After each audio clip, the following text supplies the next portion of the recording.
오늘은 하나님의 뜻이 아닌데도 라는 제목으로 말씀을 전하겠습니다. 저희 큰애가 여기 앞에 있는데 엄청 이제 크죠. 근데 3살 때쯤 되었을 때 저를 흐뭇하게 해주던 그런 말이 있었습니다. 아이가 가끔 부모의 말을 좀 잘 듣지 않을 때 그러면 일부러 제가 슬픈 표정을 짓거나 우는 신용을 합니다. 막 일부러 막 이렇게 이런 신용을 하면은 그러면 애가 장난하다 말고 아주 심각한 표정으로 제 곁에 와요. 그리고 나서 이런 이야기를 해요. 아빠 울지 마. 내가 시원한 물 떠다 줄게. 라고 말을 합니다. 우는 거하고 시원한 물하고 도대체 무슨 상관이 있는지는 모르겠는데 어디서 봤는지 모르겠지만 그때마다 그런 이야기를 하는 거예요. 엄마가 됐든 아빠가 됐든 꼭 시원한 물 떠다 줄게 라고 말을 합니다. 생각해보면 3살밖에 안 된 아이, 3살이면 아마 3돌이 안 됐겠죠. 우리나라 나이로 따지면. 근데 그 아이가 시원한 물을 떠다 준다라는 것은 보통 어려운 일이 아닙니다.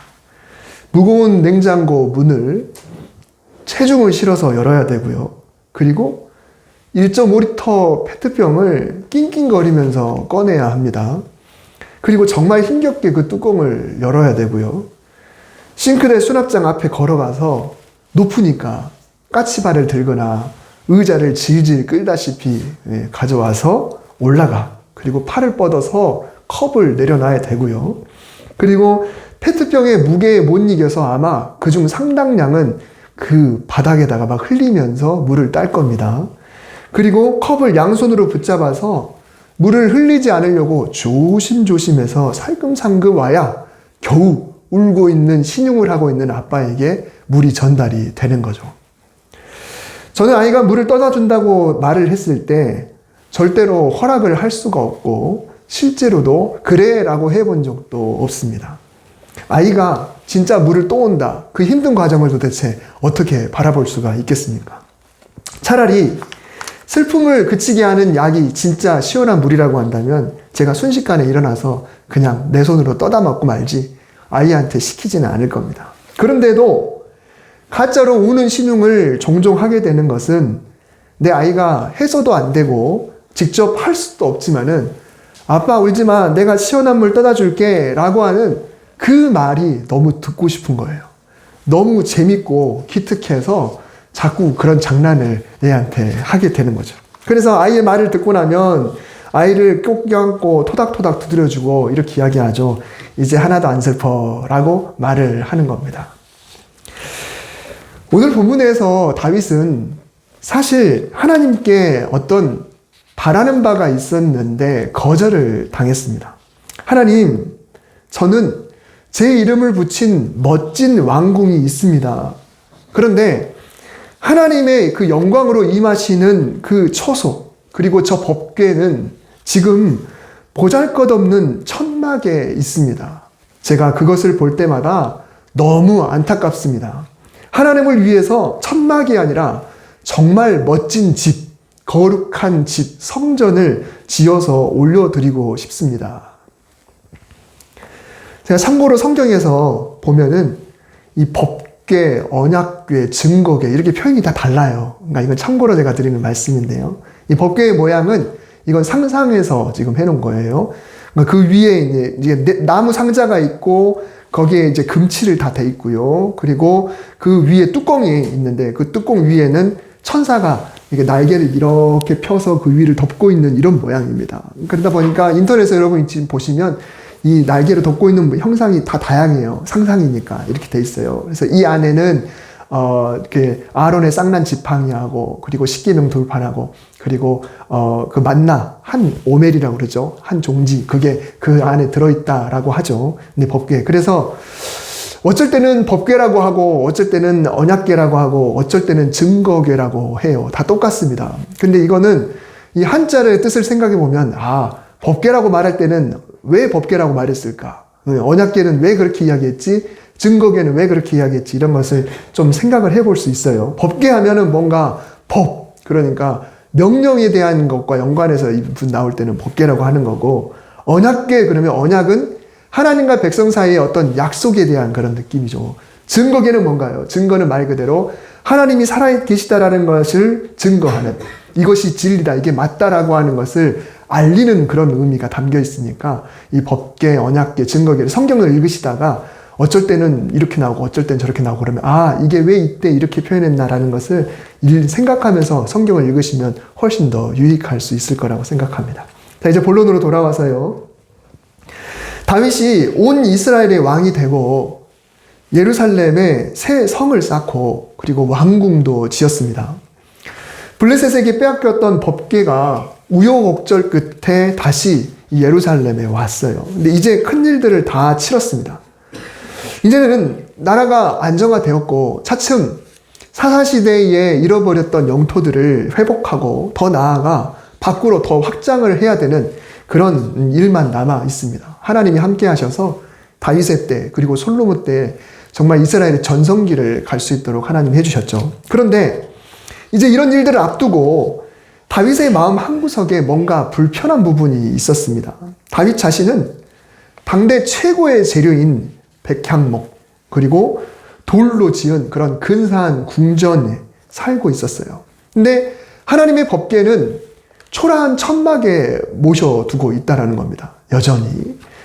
그래서 그동안 누구 하나 이런 생각을 하지 못했던 것 같은데 그저 당연히 법궤는 성막에 있어야 되는 것으로 알고 그냥 그렇게 다들 살아가고 있었는데 다윗은 자신을 위해서 성을 지어놓고 나니까 이렇게 좋은 재료와 이렇게 뛰어난 기술로 가장 아름다운 건축물을 지어서 이 법궤를 그 안에 모시고 싶다라는 마음이 들었던 겁니다. 그야말로 순수하고 그리고 하나님을 사랑하는 마음으로 법궤를 소중히 여기는 마음으로 이렇게 해야겠다라고 생각을 했던 것이죠. 그래서 그 당시 하나님의 말씀의 대언자였던 나단 선지자를 불렀습니다. 그리고 자신의 뜻을 전해요. 근데 자신의 뜻을 나단에게 전했다는 말은 곧 그의 기도가 하나님께 갔으면 좋겠다라는 그런 의미입니다. 나단 선지자는 하나님의 대언자이기도 하지만 하나님과 다윗 사이에서 중재자의 역할을 했어요. 그러니 다윗이 뜻을 전하면 나단이 하나님께 말씀을 드리고 하나님이 그 뜻을 다윗에게 전달해주는, 어떻게 보면 다윗이 굉장히 좀 부럽습니다. 우리에게도 좀 그런 사람이 있으면 얼마나 좋을까요? 하나님한테 좀 여쭤봐줘. 그러면 딱 이야기하고 하나님 이렇게 하래. 이렇게만 돼도 얼마나 좋을까요? 물론 여러분들이 생각할 때는 이 단상에 있는 목사가 그런 역할을 해주셨으면 좋겠지만 하나님은 오늘날 그렇게 일하시지 않죠. 하나님은 오늘 성경을 통해서 당신의 뜻을 우리에게 전달하고 그리고 성경을 읽어서 깨닫지 못할까봐 성령을 보내주셔서 우리에게 감동을 통해 네가 지금 이렇게 해야 돼 라고 하나님이 말씀해 주시는 그런 방법으로 일을 하고 계시는 거죠. 만약에 우리에게 나단과 같은 선지자가 필요하다고 한다면 마치 네 옆에 수호천사가 따르듯이 한 명의 사람들이 다 달라붙어서 다녀야 되는데 이게 상상이나 되는 일인가 싶습니다. 어쨌건 다윗의 기도를 들은 나단 선지자가 생각해보니까 다윗의 뜻이 너무 귀하고 참 좋은 거예요. 그러니까 나단 선지자가 생각할 때도 그런 거예요. 그래서 이렇게 말을 하지요. 3절에 보면 하나님이 왕과 함께 계시니 왕의 마음에 있는 모든 것을 하면 되겠네요. 즉 하나님도 왕의 마음과 같을 것이 분명하니까 왕이 그렇게 생각한다면 성전을 지으라고 응원을 해주는 겁니다. 나단이 누군가요? 아무리 왕이라 할지라도 잘못하면 가차없이 나무랄 수 있는 그런 성정을 지닌 선지자가 바로 나단입니다. 우리가 아는 이야기 중에 다윗이 우리아의 아내를 빼앗고 그리고 그 남편을 전장에 내보내서 죽게 만들었죠. 그렇죠. 그 남편이. 그래서 그 우리아가 사망을 하게 되고 그리고 나단이 얼마나 호통을 쳤습니까? 그때 와서 막 그냥 비유를 들었다가 다윗에게 당신이 그 사람이요 라고 하면서 그냥 엄청나게 호통을 쳤던 사람이 바로 이 나단 선지자였거든요. 그러니까 그렇게 다윗의 이야기를 듣고 만약에 나단 선지자가 이건 말도 안 된다라고 했으면 그 즉시 아마 다윗에게 호통을 쳤을 텐데 그 나단 선지자가 생각하기에도 너무 그냥 그 마음이 너무 좋은 거예요. 그래서 지체 없이 왕이시여 하나님이 함께 하십니다. 당신의 그 원하는 대로 그냥 하십시오라고 이야기를 했던 것이죠. 법궤가 천대받는 것이 안타깝답니다. 그래서 다윗은 지금 하나님께 가장 좋은 곳으로 올려드리겠답니다. 하나님께 헌신하겠답니다. 그러니 그 헌신이라고 한다면 당연히 칭찬을 받아야 되겠죠. 하나님께서 당연히 허락을 해주는 건 마땅한 겁니다. 그런데 나단 선지자가 그날 다윗과 헤어져서 집에 갔는데 그 밤에 하나님이 나단 선지자에게 뭐라고 말씀하시냐면 가서 내 종 다윗에게 말해라. 네가 나를 위해서 내가 살 집을 건축을 하겠다고?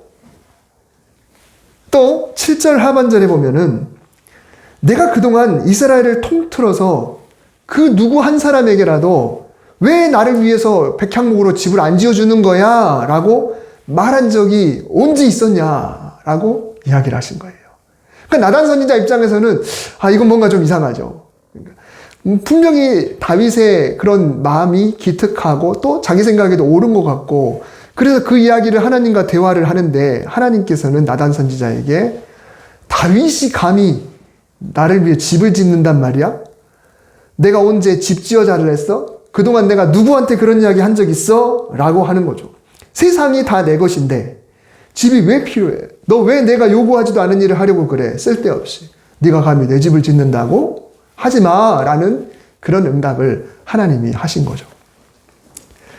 서두에 말씀드렸던 제 아이와의 추억으로 말씀드리자면 시원한 물 먹는다고 슬픔이 가라앉겠니? 누가 내가 물 떠달라고 했어? 네가 물 떠도는 꼴을 내가 어떻게 봐? 내가 훨씬 더 빨리 훨씬 더 깨끗하게 물 떠다 먹을 수 있는데 라고 하는 거하고 똑같은 거죠. 다윗의 입장에서는 굉장히 서운합니다. 순수한 마음 그리고 헌신의 마음이 있었는데 하나님의 응답을 보면 뉘앙스가 왠지 비꼬는 것 같은 그런 마음이 있습니다. 헌신의 기도였는데 열정의 기도였는데 그리고 누군가를 향한 애틋함이 담긴 그런 기도였는데 때로는 교회를 향한 기도였기도 하고 또 누군가를 사랑하고 싶은 섬기고 싶은 그런 마음의 기도를 하기도 했는데 어쨌건 응답이 오긴 왔지만 뭔가 불편한 응답이 온 것입니다. 그냥 단순히 하지마 이것도 아니고 하나님이 뭔가 좀 과하게 반응을 보이셨던 거예요. 단순한 거절이 아니고 뭔가 머쓱하고 무색하게 하는 그런 응답이었던 거죠. 아마도 동기도 하나님께서 기뻐하시는 데 초점을 두었고 행동도 하나님의 마음을 생각했으며 기도도 그랬던 것들 아니 분명히 내가 생각해도 아니 누가 봐도 나단 선지자가 봐도 분명히 나의 헌신과 기도와 열정이 옳은 것이었는데 그런데 이상하게도 하나님이 길을 열어주시지 않는 그런 경험을 혹시 해보신 적이 있는지 모르겠습니다. 나는 참 순수한 마음으로 그렇게 했던 것뿐인데 그럴 때 이상하게도 노라는 사인이 왔을 때 어떤 마음이 들까요? 그런데 문제는 하나님께서 이 기도를 들으시고 그냥 그렇게 하지 마라고만 응답하신 것이 아니라 추가로 뭔가를 하시겠다고 또 하나님이 말씀하셨어요. 8절 상반절에 보면 그러므로 라는 연결어가 나옵니다. 그러니까 하나님이 지금 나단에게 다윗을 핀잔하는 그런 이야기를 하고 난 다음에 그러므로 라는 말이 나와요. 그러므로는 국어로 말하면 전치사잖아요. 성경을 읽으실 때 한 장의 앞부분 혹은 절의 앞부분에 이런 전치사를 좀 주의해서 읽으시면 성경을 묵상하는데 훨씬 도움이 됩니다. 그 뒤에 구절만 딱 떼서 읽지 마시고 그 앞에 나오는 그러므로 따라서 그런데 이런 것들을 좀 읽으시면 이 참뜻이 뭐구나 라는 것을 보게 돼요. 잘못하면은 그 전치사를 쏙 빼고 그냥 이 구절 하나만 은혜 받았다라고 하면 진짜 앞뒤 문맥하고 전혀 상관없는 그런 묵상을 할 수가 있습니다. 이 그러므로라는 연결어는 앞뒤에 인과관계가 있는 경우에 사용되죠. 앞에 이랬으니까 그러니까 나는 이렇게 하겠다라는 거예요. 그렇다면은 하나님께서 뭔가 내곡한 반응을 보이셨으니까 추가로 그러므로 내가 이렇게 하겠다라고 하는 말은 뭔가 좋은 것은 아닌 뭔가 좀 안 좋은 그런 저치가 취해질 것 같은 그런 뉘앙스가 거기서 느껴지죠. 네가 감히 내 집을 짓겠다고? 내가 언제 내 집 지어달라고 했어? 네가 그렇게 나한테 요구했으니 그러므로 내가 라는 말이에요. 앞뒤 문맥을 살펴볼 때 당연히 뭔가 징계라든가 아니면 징계는 아니어도 뭔가 좋지 않은 그런 조치가 취해질 것 같은 느낌이 들죠. 그런데 우리는 9절까지만 읽었지만 9절부터 쭉 길게 하나님이 내리신 그런 조치들을 보면요. 정말 예상과는 전혀 다른 그런 4가지를 하나님이 이야기를 하셨어요. 첫 번째는 명예의 축복을 주겠다고 하나님 말씀하셨어요. 땅에서 위대한 자들의 이름같이 내 이름을 위대하게 만들어 주리라. 이름을 위대하게 만들어 주리라. 이전 성경에 보면 이름을 존귀케 하겠다라는 그런 표현이 나오는데 명예 자체는 사실 좋은 겁니다. 근데 내가 스스로 내 이름을 내려고 애쓰다 보면 그게 명예욕이 되는 거죠. 명예욕이 되는 거예요. 하지만 하나님 앞에 겸손해지게 되면 하나님께서 저절로 이름을 높여주는 그런 은혜가 있어요. 바벨탑을 쌓던 사람들은 하나님하고 같아지려고 스스로 자기들의 이름을 내려고 했다가 하나님이 그냥 한 방에 무너뜨려 버리셨죠. 그러나 아브라함은 하나님 앞에 한없이 낮아지고 순종하고 또 순종했으니까 하나님은 결국 그 이름을 위대하게 해주셨는데 이 땅에서 위대한 자들이란 바로 아브라함, 이삭, 야곱, 요셉과 같은 하나님이 높여주신 그들을 말하는 것이죠. 하나님께서 그 서열에 다윗의 이름을 세워주겠다라고 말씀을 하셨어요. 지금도 유대인들은, 이스라엘 사람들은 아브라함과 다윗을 최고의 사람으로 그렇게 여기고 있죠. 하나님이 취하신 두 번째 조치는 뭐냐면 사탄으로부터 벗어나서 평안하게 해주겠다라고 하는 복입니다. 11절 상반절에 전에 내가 사사에게 명령하여 내 백성 이스라엘을 다스리던 때와 같지 아니하게 하고 너를 모든 원수에게서 벗어나 편히 쉬게 하리라 라고 말씀했습니다. 사사시대 때도 하나님은 이스라엘을 다스려 주셨어요. 하지만 이스라엘이 계속해서 또 죄를 짓고 또 죄를 지으니까 이웃 나라 그리고 이웃 민족을 일으켜서 수시로 징계를 내리셨죠. 그래서 그 징계에 이스라엘 백성들이 회개하고 사사를 통해 구원이 일어나면 어느 정도의 기간 동안에는 평화가 찾아왔어요. 그렇지만 그 기간이 길지 못했습니다. 하지만 다윗에게는 모든 원수에게서 벗어나 편히 쉬게 하겠다라고 하는 엄청난 복을 주신 거죠.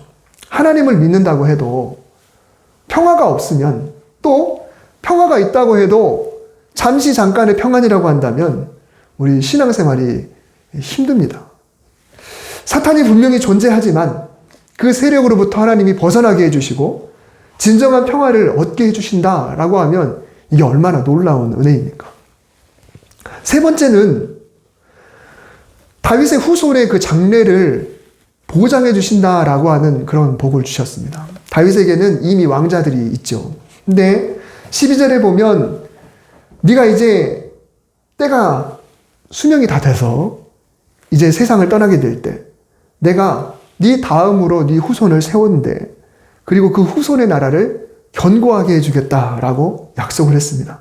이 말은 하나님께서 다윗에게 그 왕위에 대해서 생각하시면서 편안히 눈을 감을 수 있도록 그 아들의 앞날을 보장해 주겠다는 약속이죠. 바로 솔로몬이죠.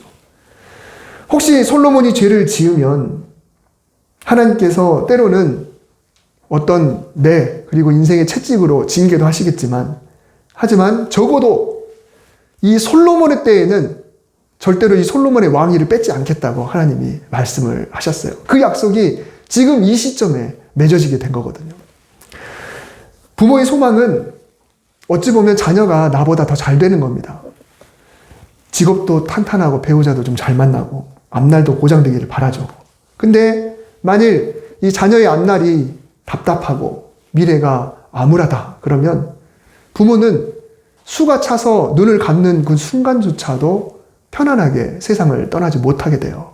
근데 다윗은 이 순간에 하나님께 놀라운 약속을 받았기 때문에 그래서 세상을 떠나면서 멋지게 유언하고 하나님이 솔로몬을 통해 이루실 나라를 생각하면서 그렇게 세상을 떠나게 되죠.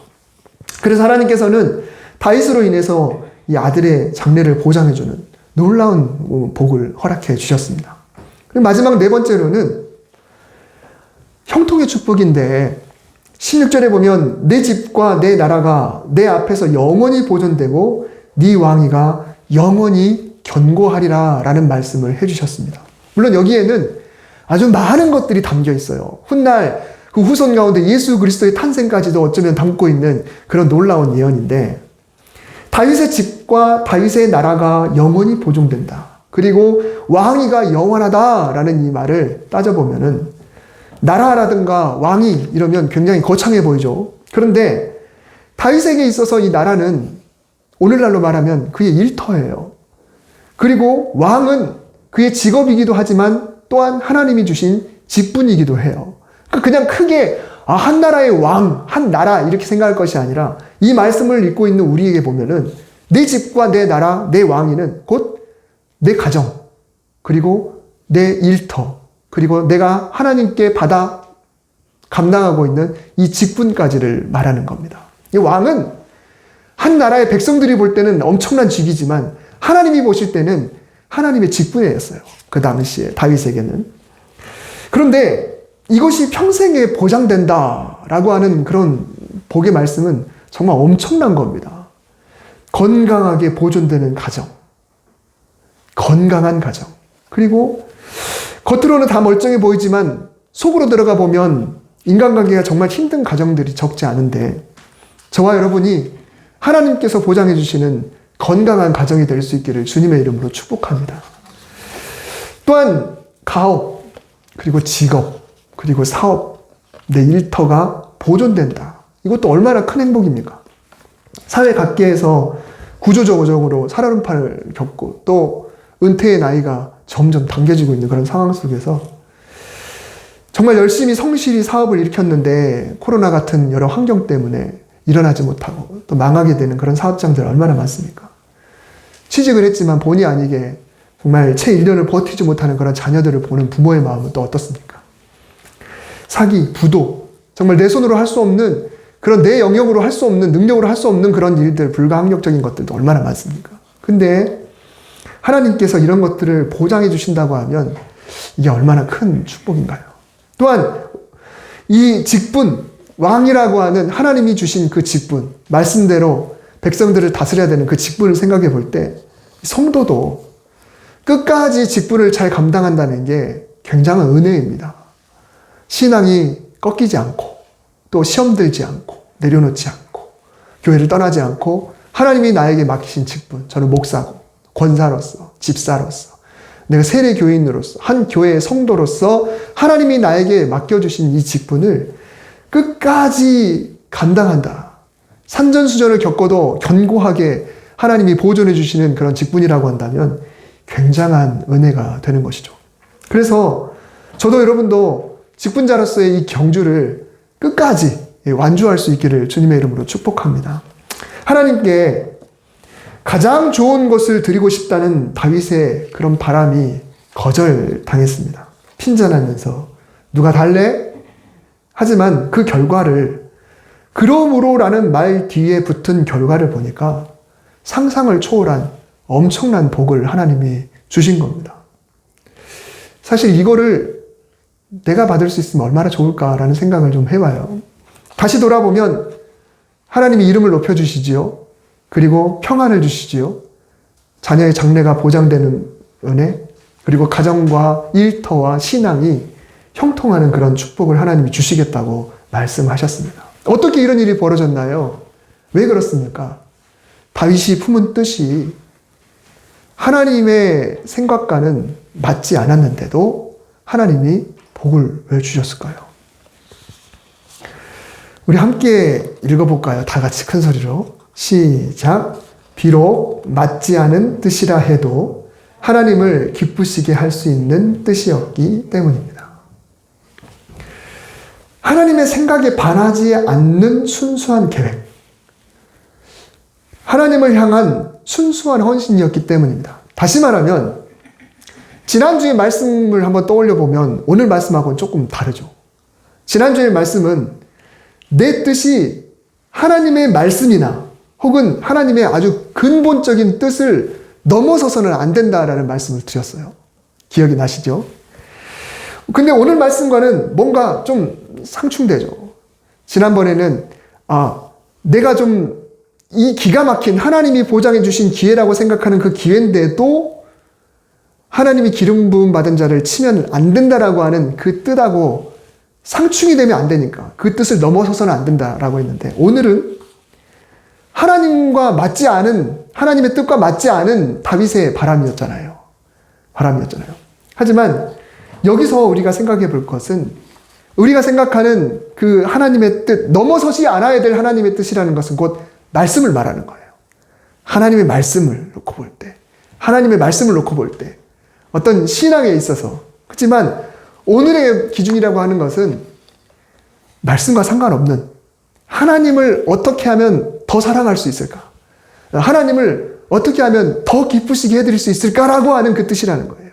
근데 그 뜻이 하나님이 지금 당장 놓으라고 하실 수 있다는 거예요. 하지만 하나님은 그 마음 자체를 너무 기쁘시게 여긴다라고 하는 거죠. 저도 목회자다 보니까 어떤 교회를 운영하고 또 설교하고 또 그러면서 우리 교회에서는 별로 그런 걸 못 느껴봤지만요. 전에 있던 교회에서는 어떤 그 성도들이 때로 이렇게 하고 싶어요, 이럴 때 저렇게 하고 싶어요 라고 하는 이야기를 물어올 때가 있어요. 근데 어떤 교회의 어떤 지금의 흐름, 그리고 저는 부목사로 있었으니까 담임 목사님의 어떤 목회 방침이라든가 또 어떤 인간관계라든가 질서라든가 이런 걸 따져볼 때 그분의 마음은 너무 고와요. 너무 좋아요. 그렇지만 지금 이 상황에서 그렇게 하면 안 된다라고 하는 판단이 들 때가 있습니다. 그러면 그때는 아쉽지만 그분이 서운해할 수 있어도 노라고 해야 되는 거죠. 그러면 노라고 했을 때 그분의 마음속에 뭔가 좀 불편함이 있을 거예요. 아니, 왜 내 마음을 못 알아줄까? 나는 이런 마음이었는데 왜 그렇게 못하게 하는 거지? 라는 생각을 하실 수도 있어요. 그렇지만 오늘 말씀을 놓고 생각해 볼 때, 어떤 교회의 질서나 흐름에서 놓고 볼 때, 어떤 목회의 방침이라든가 이런 걸 놓고 볼 때는 노가 맞아요. 그렇지만 그분의 순수한 마음만큼은 하나님이 오늘 다윗을 바라보는 그 마음처럼 그 마음을 보실 거다라고 하는 것이죠. 그 순수한 마음이 하나님의 말씀 자체와 상충되는 건 아니잖아요. 그렇지만 어떤 상황 현실을 놓고 볼 때는 충분히 노가 될 수 있는 거예요. 근데 그럴 때 그래도 하나님은 나를 기특하게 보시는구나 라고 하는 것을 우리가 품을 수 있어야 되죠. 그래서 성도는 하나님을 향하여 혹은 교회를 향하여 혹은 목회자를 향하여 혹은 성도들을 향하여 하나님이 기뻐하실 만한 마음을 늘 품는 성도가 될 수 있어야 되는 겁니다. 그렇게 할 때 하나님은 오늘 다윗에게 주신 그런 은혜들을 우리에게 부어주시는 거죠. 내가 하나님을 향한 마음으로 말씀에 의지해서 순수하게 기도하고 있다고 한다면, 그리고 그 기도하는 과정에서 때로는 생각지도 않은 어려움을 겪거나 하나님이 나에게 그것을 허락해 주지 않으실 때, 비록 다른 사람에게 더 좋은 결과가 있기도 할 때, 그렇지만 내가 드린 그 기도와 그 품은 마음은 절대로 헛되지 않다라고 하는 겁니다. 또 그런 마음으로 내가 교회를 위해서 헌신하고 있다고 한다면 눈에 보이는 결과와 상관없이 하나님의 마음을 흡족하게 해드린 것은 분명합니다. 여러분과 저와 관계 지금 1년 남짓밖에 안 되지만 모르겠어요. 저는 안 그랬다고 생각하는데 혹시라도 성도님들 중에 섭섭한 마음이 들었을 수도 있을 수 있습니다. 하지만 저에게 뭔가를 트라이 해주셨던 그 마음 자체는 다 좋습니다. 들어보면 다 감사하고 다 은혜예요. 그러면 저도 좋고 당연히 하나님도 흐뭇해 하시리라 믿습니다. 그래서 하나님께서 기뻐하시는 신앙생활을 하시기 바랍니다. 그런 마음을 품으세요. 하나님이 기뻐하실 만한 것을 위해서 기도하고 헌신을 위해서 노력하고 영혼을 살리기 위해서 최선을 다하고 그리고 성도를 품고 그리고 어떻게 하면 내 이웃을 더 사랑할 수 있을까? 이런 마음을 품으면서 하나님 앞에 나아가게 되면 하나님이 기뻐하실 만한 마음을 품으면서 나아가게 되면 그게 하나님의 뜻이 아니라 할지라도 하나님은 우리를 기뻐하시고 흡족해 하시고 그리고 토닥거려 주실 줄 믿습니다. 그런 놀라운 은혜가 저와 여러분의 삶 속에 충만하게 임하시기를 주님의 이름으로 축복합니다. 기도하겠습니다. 하나님, 나의 품은 뜻이 주의 뜻과 같기를 원합니다. 늘 말씀 안에 있게 하시고 내가 말씀과 반해서 때를 쓰는 성도가 아니라 사랑이라고 하는 또 섬김이라고 하는 헌신이라고 하는 그 뜻 안에서 나의 뜻이 늘 하나님과 같게 주님 도와주시옵소서. 그 순수한 마음이 하나님이 지금 당장은 아니다라고 할지라도 하나님께 상달될 줄 믿습니다. 오늘 다윗에게 주셨던 그 놀라운 은혜가 우리에게도 임하기를 소망합니다. 하나님 형통의 은혜, 평강의 은혜, 주님이 높여주시는 그 이름, 또한 우리 가정, 우리 자녀들의 형통의 은혜가 우리에게 임할 수 있도록 주님 도와주시옵소서. 예수님의 이름으로 기도드립니다. 아멘.